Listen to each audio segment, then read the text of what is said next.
કુનણી ગામના સરપંચ અને આગેવાનો દ્વારા એક જિલ્લા પંચાયતના સભ્ય તરીકે મને વારંવાર રજૂઆતો કરતા હતા. એના અનુસંધાને મેં આજે કુનણી ગામની મુલાકાત લીધી તો ત્યાં મને જાણવાનું મળ્યું કે કુનણી ગામના જે બાળકો છે એ નિશાળની અંદર શાળાની અંદર અભ્યાસ કરતા નથી અને વાવડિયા પરિવારના કુટુંબના મઢે મંદિરની અંદર છે એ અભ્યાસ કરી રહ્યા છે.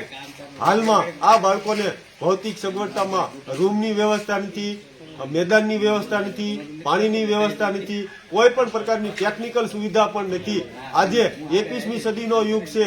આ બાળકો છે એ વિજ્ઞાન સાથે આકાશ સાથે તાલ મિલાવી શકે એવા ટેલેન્ટેડ છે, પણ એને ભૌતિક સુખ સગવડતાઓ ન મળવાના કારણે એ બિચારાઓ છે આજે મંદિરની અંદર ભણવા માટે લાચાર બન્યા છે. મારે આપના માધ્યમથી સરકારશ્રીમાં શિક્ષણ મંત્રીને એ સંદેશો દેવો છે કે આવતા દિવસોમાં તાત્કાલિક ધોરણે આ ગામને શાળાનું નવું બિલ્ડિંગ મળવું જોઈએ અને એને મેદાન મળવું જોઈએ અને ભૌતિક સુખ સગવડતાઓ છે મળવી જોઈએ.